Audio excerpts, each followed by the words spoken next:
기도에는 여러 가지 영적 특성들이 있습니다. 가장 핵심적이고 근본적인 특성은 하나님과의 교제입니다.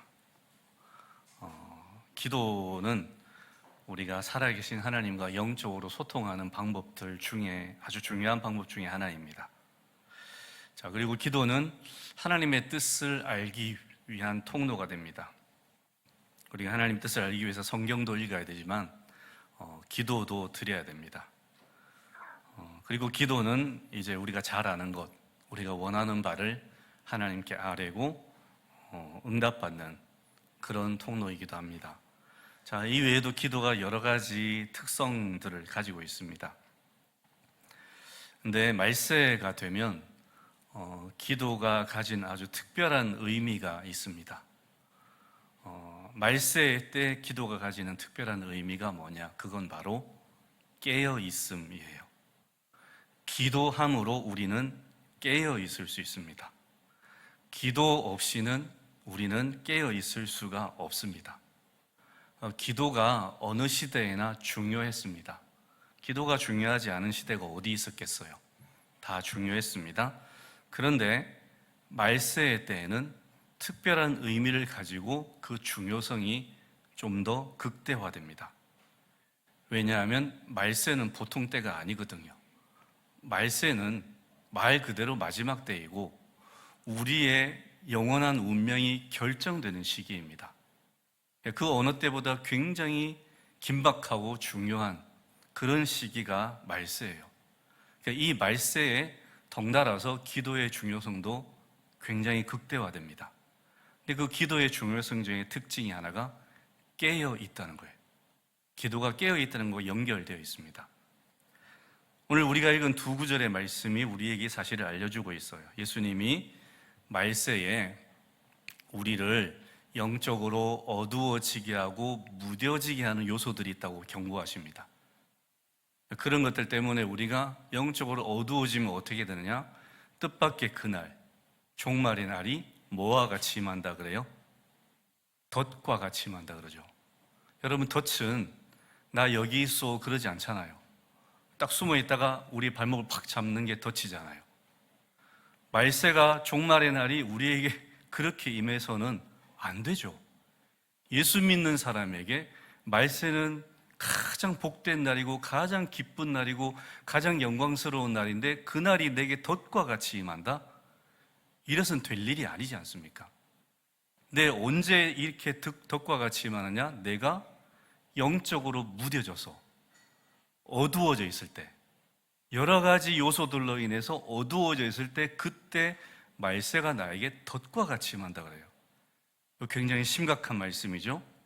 그렇게 되지 않고 우리가 주님이 오셨을 때 주님 앞에 정말 똑바로 서 있으려면 뭐 하라 그러세요? 뭐 하라 그러세요? 기도하러 뭐 해라? 깨어 있으라. 언제? 언제요? 항상 기도로 깨어 있으라 합니다. 베드로 사도도 똑같은 말을 했어요. 말세가 가까웠으니 뭘 차리고? 정신을 차리고 기도하라. 고면합니다. 언제가 말세입니까? 베드로전서 1장 20절 같이 읽어봅시다. 베드로전서 1장 20절 시작. 하나님께서는 세상을 창조하시기 전에 미리 그리스도를 선택하시고 마지막 때에 여러분을 위해 하나님이 세상을 창조하시기 전에 그리스도를 메시아로 선택하시고 우리를 위해서 나타나게 하셨다 그래요. 예수님이 언제 나타나셨죠? 언제 나타나셨어요? 지금부터 2000년 전에 어디 나타나셨죠? 이스라엘 땅에 나타나셨잖아요. 하나님께서 그분을 나타나게 하셨는데 그때가 언제라고요? 마지막 때라고, 말세라고. 예수님이 나타나신 2000년 전이 언제라고요? 그때가 이미 말세라고요. 히브리서 12장 1절에도 똑같은 말씀이 나와요. 하나님이 말세에 예수님을 보내셔서 사람들에게 직접 복음을 전하게 하셨다. 그 이전에는 선지자들을 보내서 여러 가지 율법학자들을 통해서 말씀을 전하셨는데 이 마지막 날에 말세에는 아들이신 예수님을 직접 보내서 사람들에게 말씀을 전하게 하셨다. 그래서 2000년 전에 예수님이 직접 오셔서 말씀을 전하셨는데 그때가 언제라고요? 말세라고요. 그럼 지금 말세가 시작된 지 얼마나 지났습니까? 2000년이나 지났어요. 그래서 지금을 그냥 말세라고 그러지 않잖아요. 말세지 말, 말세 중의 말세라고 부르잖아요. 오늘날이 말세의 끝자락입니다. 오늘날이 말세의 끝자락에 해당된다는 것을 짐작하게 해주는 말씀이 있습니다. 마태복음 24장 14절 말씀 같이 읽어보겠습니다. 마태복음 24장 시작. 이 천국 복음이 모든 민족에게 증언되기 위하여 온 세상에 그제야 언제 끝이 온다고요? 방금 읽으셨는데 언제 끝이 온다고요? 이 천국 복음이 어떻게 되면? 모든 민족에게 증언되면. 자, 그러면 지금 어느 정도로 이 복음이 전해졌을까요? 오늘 전 세계에 1700개 이상의 종족들이 있다 그래요. 자, 그 종족들이 있는데 이 중에서 복음이 한 번도 전해지지 않은 종족을 미개척 종족이라 그래요. 아직 한 번도 복음이 전해지지 않은. 자, 이 미개척 종족이 얼마나 될까요? 200개 된대요. 이게 무슨 뜻입니까? 여태까지 16,800 종족에게 이미 복음이 전해졌고 이제 딱 200 종족이 남았어요. 그럼 이 200 종족에게만 복음이 전해되면 누가 오신다고요? 주님이 오신다고요. 자, 그러면 한참 멀었을까요? 다 돼갈까요? 다 돼가잖아요. 200 종족밖에 안 남았어요. 이들에게만 복음이 전해지면 주님 말씀하셨잖아요. 모든 민족에게 복음이 전해지면 내가 그때 오겠다. 얼마 안 남았어요. 그래서 이 시대를 말세 지말이라 그러는 거예요. 정말 말세의 끝자락에 지금 우리가 서 있습니다. 자, 이런 시대를 살아가는 우리에게 예수님이 어떤 명령을 내리셨냐? 신신당부하잖아요. 항상 기도함으로 깨어 있으라. 그래야 내가 왔을 때 너희가 내 앞에 설 수 있다. 만약 우리가 항상 깨어서 기도하지 않으면 주님 앞에 설 수 없을 수도 있습니다.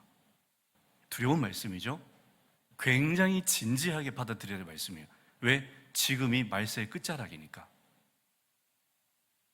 지금이야말로 우리가 이 말씀을 진짜 깊이 새겨들어야 됩니다. 200종족밖에 안 남았어요. 이들에게 복음이 전달되면 주님이 오세요. 그럼 그때 우리가 주님 앞에 서야 됩니다. 근데 어떤 사람이 설 수 있느냐? 뭐 하는 사람이? 항상 기도하고 깨어있는 사람만. 여러분은 지금 항상 기도하며 깨어 있으십니까? 그러면 지금 오늘 주님 오시면 여러분은 주님 앞에 서지 못할 수도 있습니다. 굉장히 심각한 말씀이에요. 그래서 이 설교를 들으시는 여러분들 중에 내가 여태까지 항상 기도하지 않았다라고 생각이 드신다면 지금 이후라도 깨어서 기도하시기를 주님의 이름으로 간절히 권면드립니다. 저는 지금 권면을 드리지만 주님은 지금 엄중하게 명령하고 계세요. 지금이 그냥 허투루 보낼 때가 아니라는 거예요. 그냥 정신없이 보낼 때가 아니라는 거예요. 말세의 끝자락이기 때문에.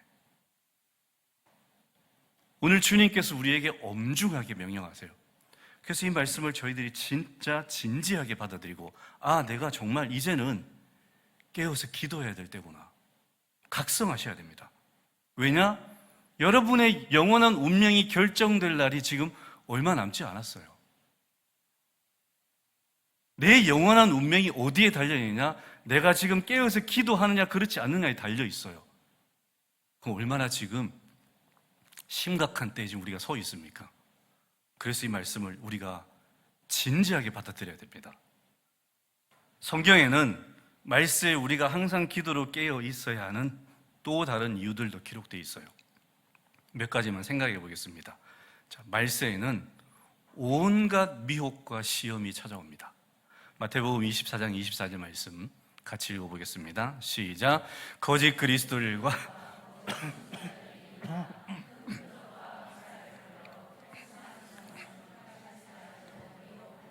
누가 나타난다고요?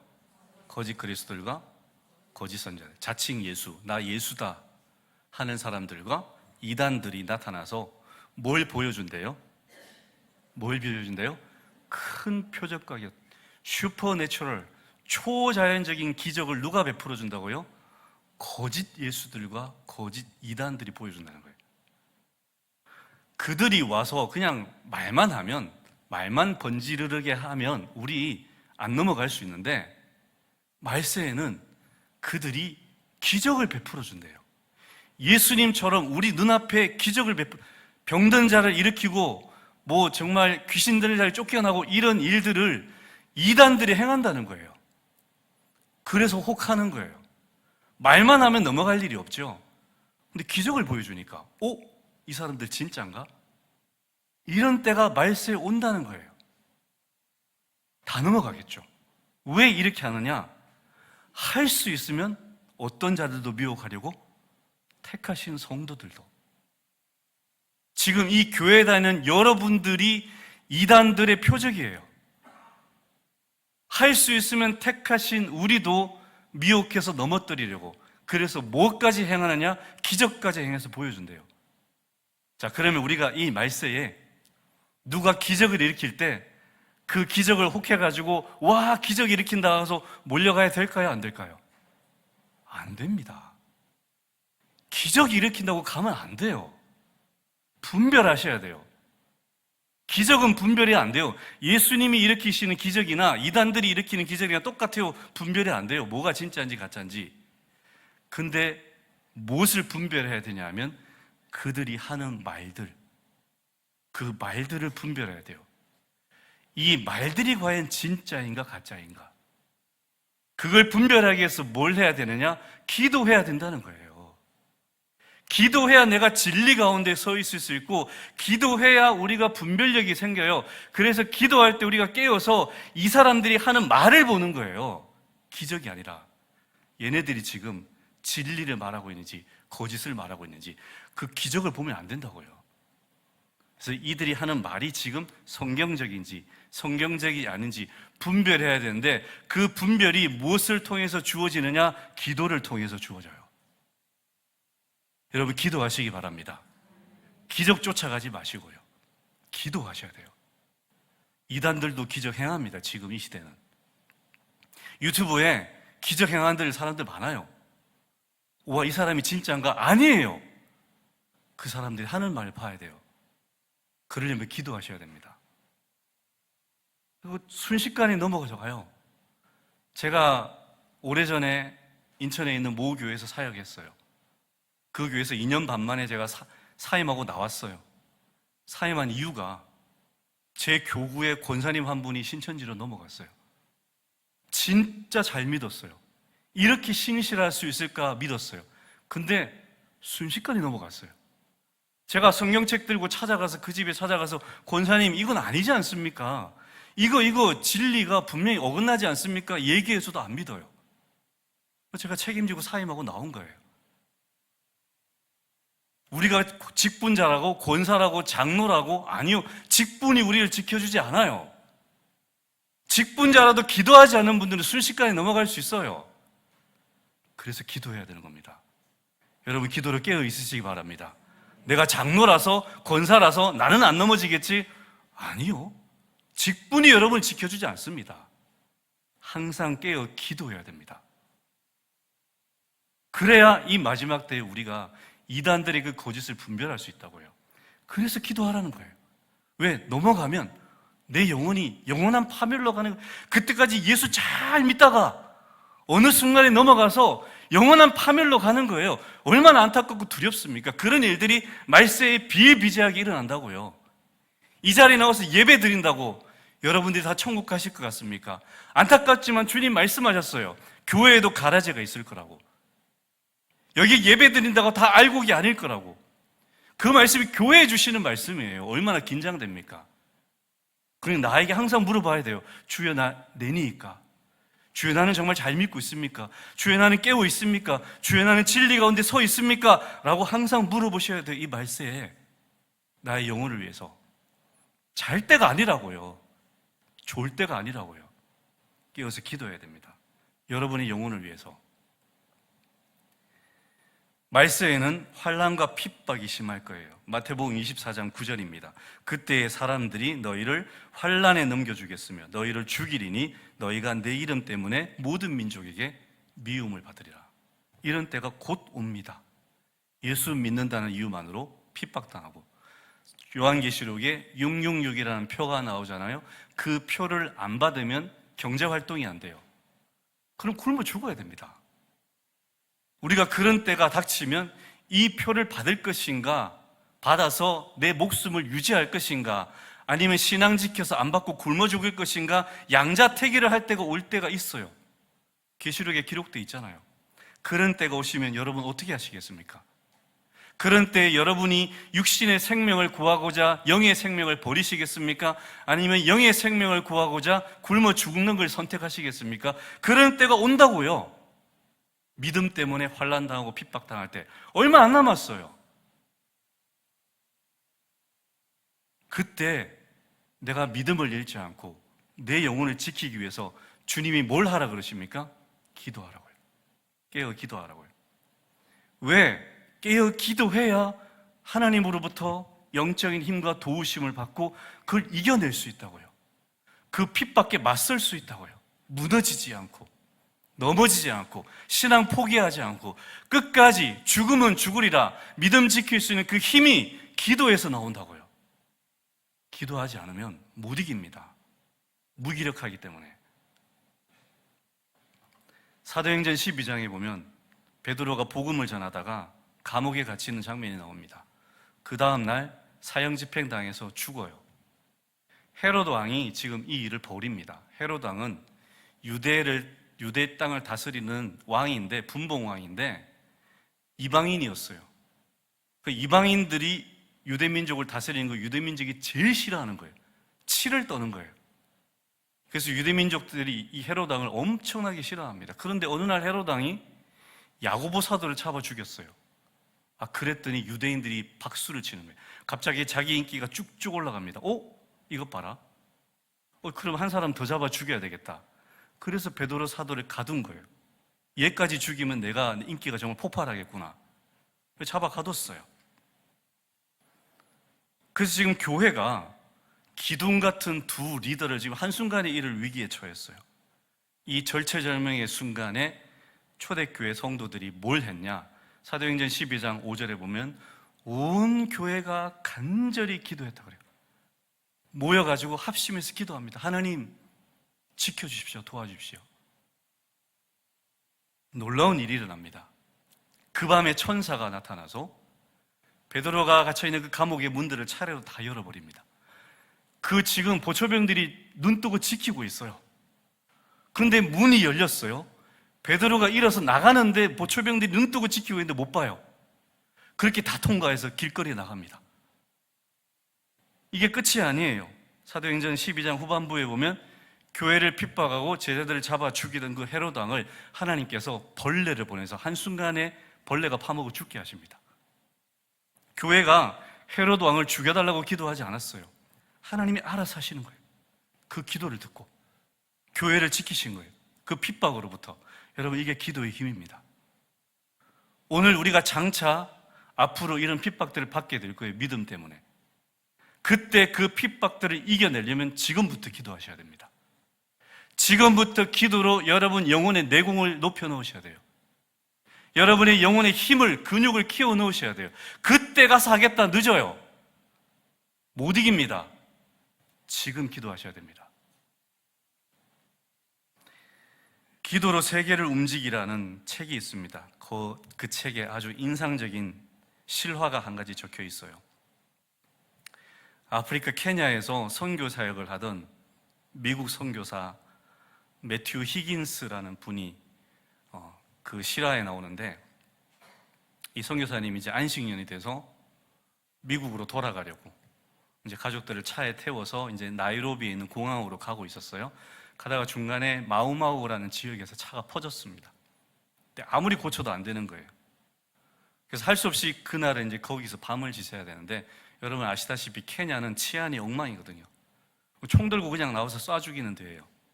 그런 곳에서 밤을 지새워야 되니 얼마나 두렵겠어요. 근데 할 수 없어서 하나님께 기도하고 이제 가족들이 그 밤에 차 안에서 밤을 지셉니다. 근데 다행히 아무 일도 일어나지 않고 이제 밤을 잘 지새고 그 다음날 차를 고쳐서 이제 나이로비까지 갔어요.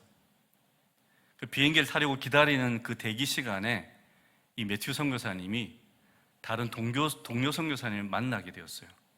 근데 그 동료 선교사님이 이 매튜 선교사님에게 이런 얘기를 하더래요. 매튜 선교사님, 혹시 지난밤에 마우마우 지역을 통과할 때 16명의 사람들과 함께 있지 않았습니까? 라고 물어보더래요.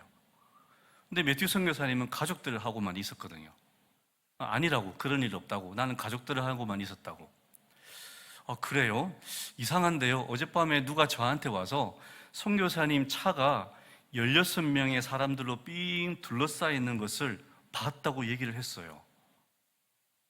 그 장면을 보고 선교사님의 차를 공격하려던 사람들이 포기하고 돌아갔다는 얘기를 제가 들었어요. 그러는 거예요. 그럼 매튜 선교사님은 그런 일이 없으니까 그런 일 없어요. 그런 이제 귀국을 했습니다. 귀국하고 이제 여러 교회에 이제 선교 보고를 하러 다녔는데 보스턴에 있는 어느 교회에 이제 선교 보고를 하고 다과회를 하고 있었어요. 다과회를 하는데 한 성도가 와서 이런 얘기를 하더랍니다.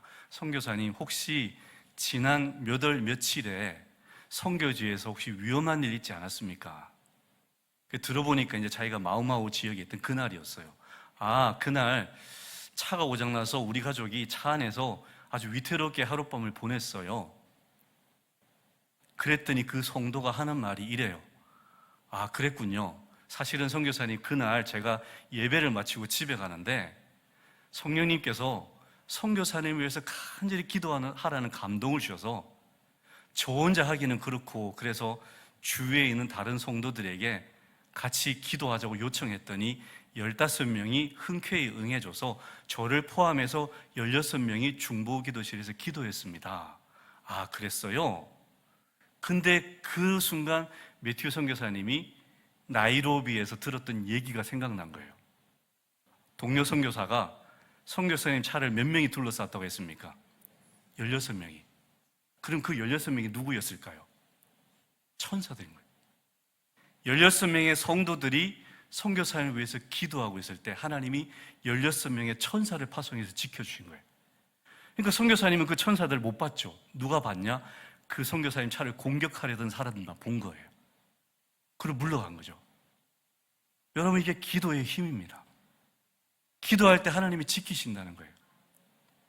말세에 우리가 믿음으로 인해서 환난과 핍박을 당할 때 우리가 하나님께 간절히 깨어서 기도하면 하나님께서 우리를 지켜주실 줄 믿습니다. 이거 아니면 우리가 이것을 이길 힘이 없어요. 그래서 기도해야 되는 겁니다. 자, 마지막으로 말세에는 영적 전쟁이 치열해집니다.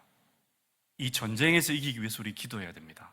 에베소서 6장 12절 18절 같이 읽어보겠습니다. 시작. 우리의 씨름은 혈과 육을 상대하는 것이 아니요 통치자들과 권세들과 이 어둠의 세상 주관자들과 하늘에 있는 악의 영들을 상대함이라. 모든 기도와 간구를 하되 항상 성령 안에서 기도하고 이를 위하여 깨어 구하기를 항상 힘쓰며 여러 성도를 위하여 구하라. 자, 에베소서 6장에는 하나님의 전신갑주가 나오죠. 우리가 영적 전쟁에 지금 들어와 있는데 이 전쟁에서 이기려면 전신갑주를 입어야 됩니다. 구원의 투구, 의의 흉배, 평안의 복음에 예비한 신발, 또 뭐가 있죠? 믿음의 방패, 성령의 검, 이런 거 다, 진리의 허리띠 다 차야.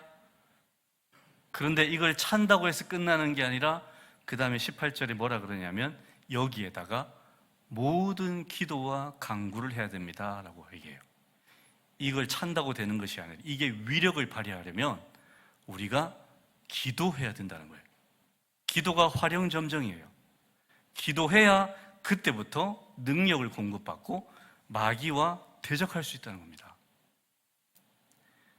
여러분, 영적 전쟁 눈에 안 보입니다. 그래서 힘들어요. 지금 우리가 영적 전쟁터 한복판에 있거든요. 여러분 가운데 내가 영적 전쟁을 치른다는 것을 실감하시는 분들 계십니까? 별로 없으실 거예요. 왜? 눈에 안 보이기 때문에. 영적 전쟁이 그냥 사탄 마귀와 맞부딪혀 싸우는 것도 있지만, 직접 싸우는 것도 있지만 다른 형태의 전쟁도 있어요. 우리가 그걸 전쟁이라고 생각 안 해서 그냥 넘어가는 거예요. 어쨌든 지금 우리가 영적 전쟁 안에 있는데, 이 전쟁에서 이기려면 우리 힘으로 못 이겨요. 눈에 안 보이는 적과 어떻게 싸워서 이겨요? 이기려면 기도해야 됩니다. 기도할 때 하나님 우리에게 영적인 능력을 공급해 주세요. 미국의 트리니티 신학교에 팀 워너라는 교수님이 계십니다. 이분이 그 신학교에서 가르치는 과목이 영적 대결이라는 과목이에요.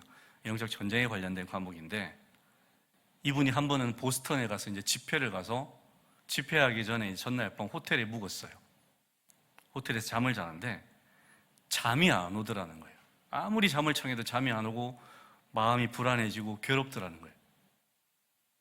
그래서 이제 이분이 그 방을 위해서 기도해야 되겠다는 생각이 들어서 그 방을 위해서 기도를 했대요. 하나님, 제가 묵고 있는 이 방을 거룩하게 해주십시오. 성령 충만하게 해주시고, 제가 사흘 동안 이 방에 묵는 동안 하나님과 교제하게 하시고, 여기서 쉼을 얻게 하시고 힘을 얻어서 하나님 메시지 잘 전하게 해주세요. 성령으로 기름 부어주세요. 기도를 했답니다. 근데 그런데도 마음이 계속 눌리더래요.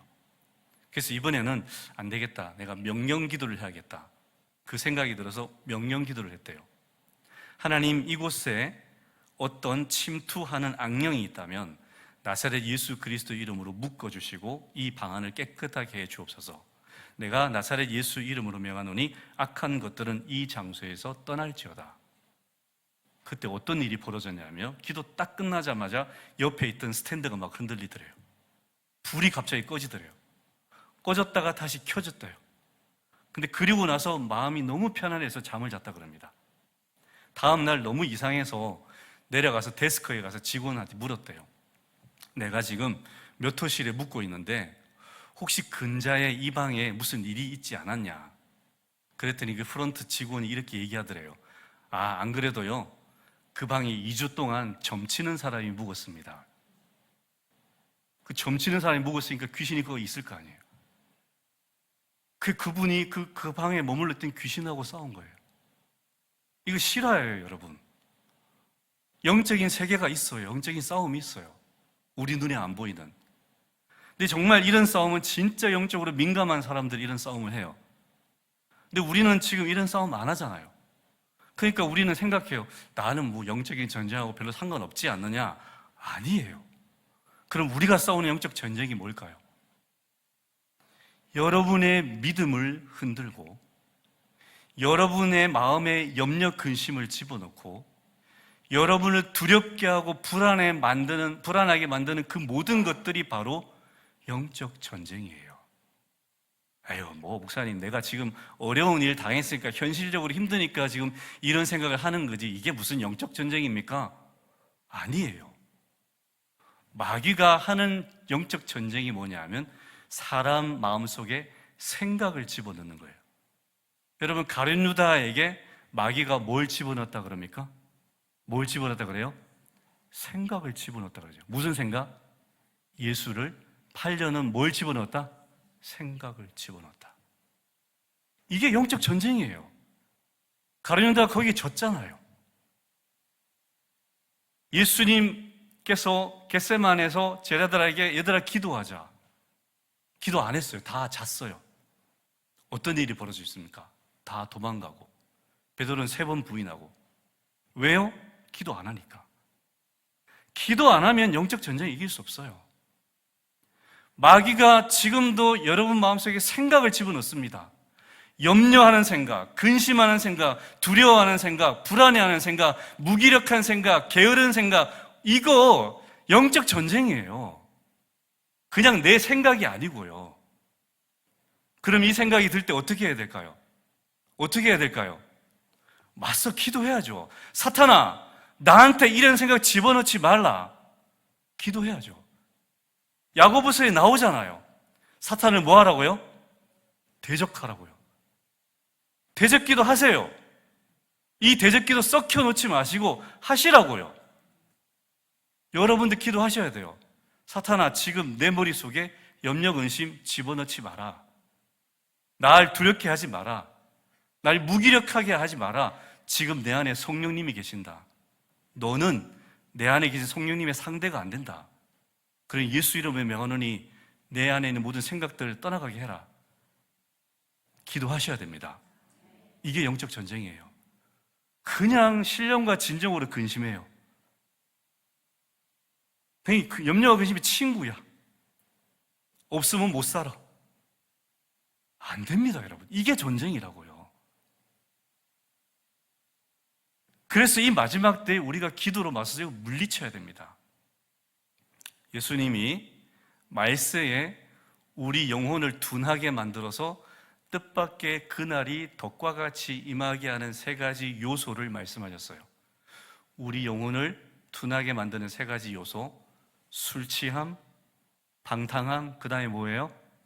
그 다음에 뭐예요? 생활의 염려.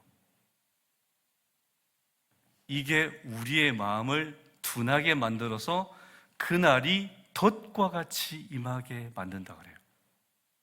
여러분 속에 지금 염려로 가득해 있으면 여러분의 영혼이 어두워지고 주님이 오시든 말든 천국이 가까워지든 말든 말세가 가까워지든 말든 그거 아무런 상관없이 이 염려에 짓눌려가지고 사로잡혀가지고 어쩔 줄 모르고 지나가는 이 시간들이 여러분의 영혼이 어두워지는 시간들이에요. 누가 그렇게 합니까? 누가 그렇게 합니까? 마귀가요. 이게 영적 전쟁이라고요. 거기 그렇게 넉넉고 당하시고 계시렵니까? 그냥 이게 현실이 그러니까 그런 거지 아니라고요. 마귀가 그렇게 하는 겁니다. 성경에 나오잖아요. 그것이 우리의 영혼을 둔하게 만들어서 재림이니 뭐니 아무 생각도 안 하게 만들고 거기에 푹 빠져가지고 어쩌지 그러다가 세월 다 보내고 뜻밖의 그날이 덕과 같이 나에게 임하게 하는 것이 생활의 염려예요. 그게 영적 전쟁이라고요. 이기셔야 됩니다. 기도로 이기셔야 됩니다. 지금 여러분 속에 염려가 있으십니까? 기도로 물리치시기 바랍니다. 그거 안고 있지 마세요. 기도로 물리치셔야 됩니다.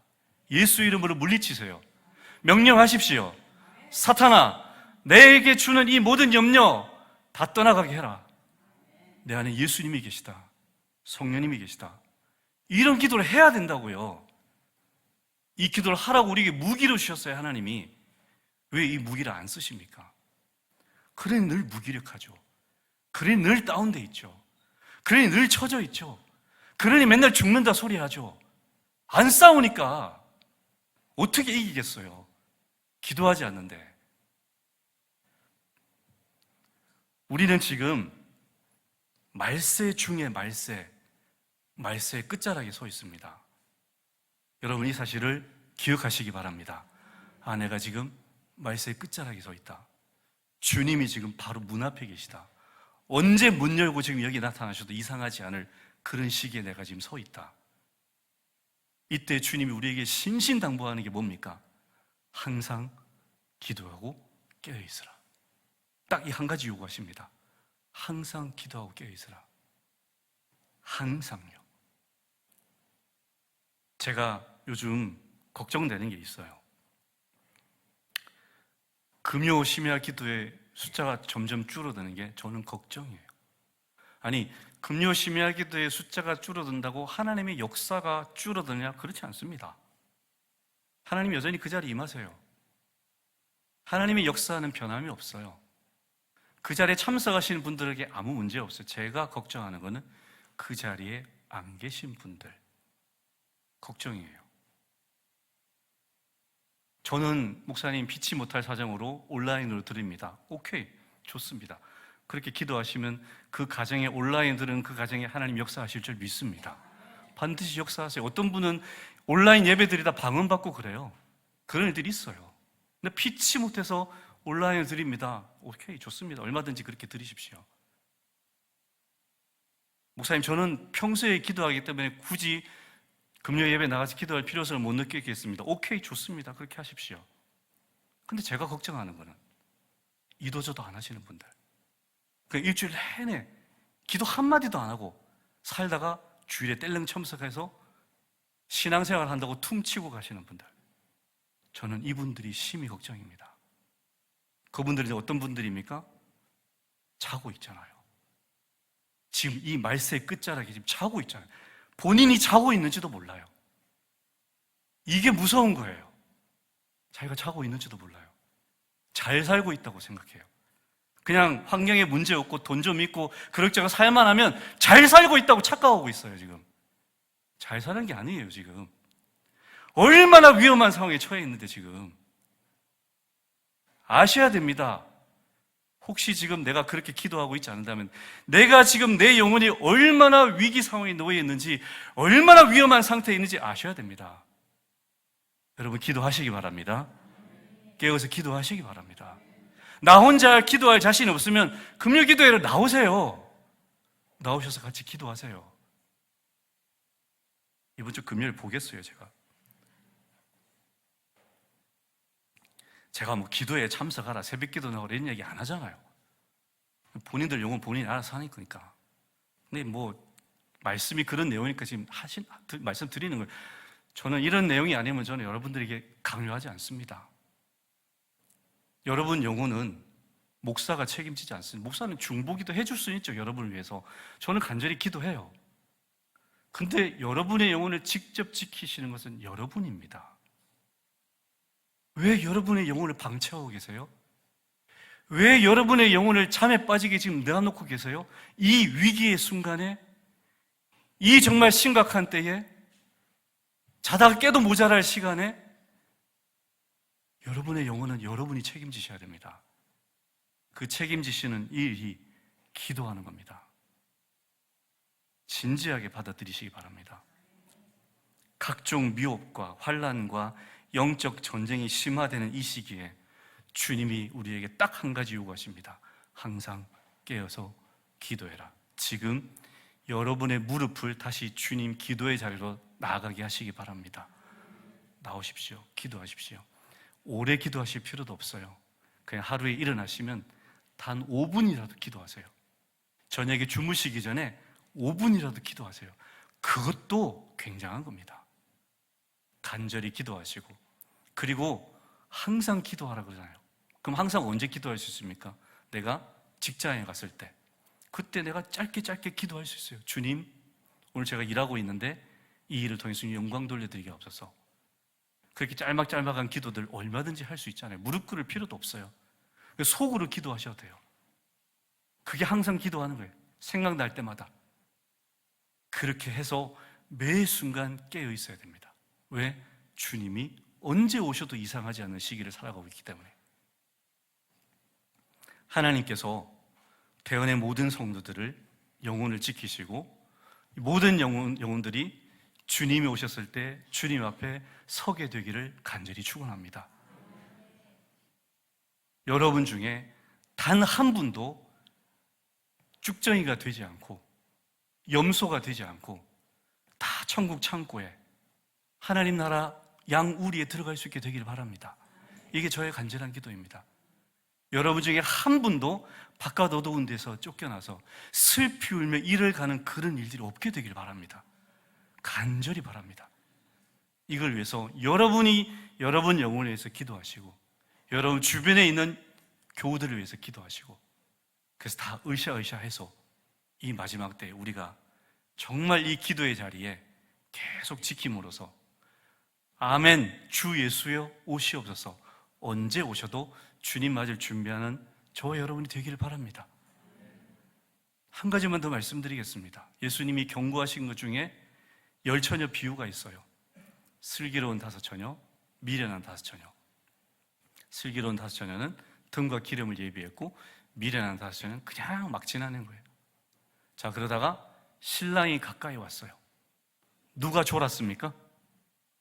누가 졸았습니까? 다 졸았어요. 미련한 5처녀만 좋은 게 아니에요. 다 졸았어요.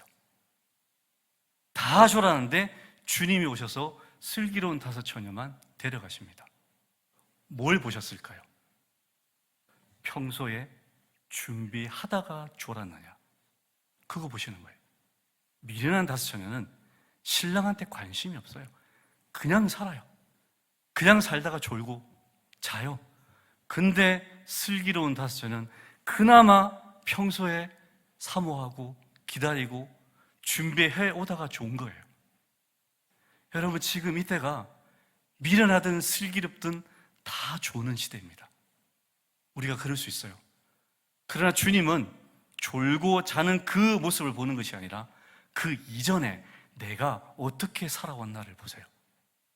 계속 깨어있고 계속 기도하려 애쓰고 계속 주님과 동행하려고 애쓰던 그 모습으로 살다가 졸고 자느냐, 아니면 그냥 성경에 나온 대로 먹고 마시고 시집가고 장가가고 사고 팔고 집 짓고 송아지 끌고 나서 농사 짓고 일상에 푹 빠져서 주님이고 뭐고 교회고 구원이고 아무 상관없이 자기 멋대로 쭉 살고 하다 졸고 자느냐, 그를 성도라 할 수 있겠습니까? 그를 정말 주님의 신부라고 할 수 있겠습니까?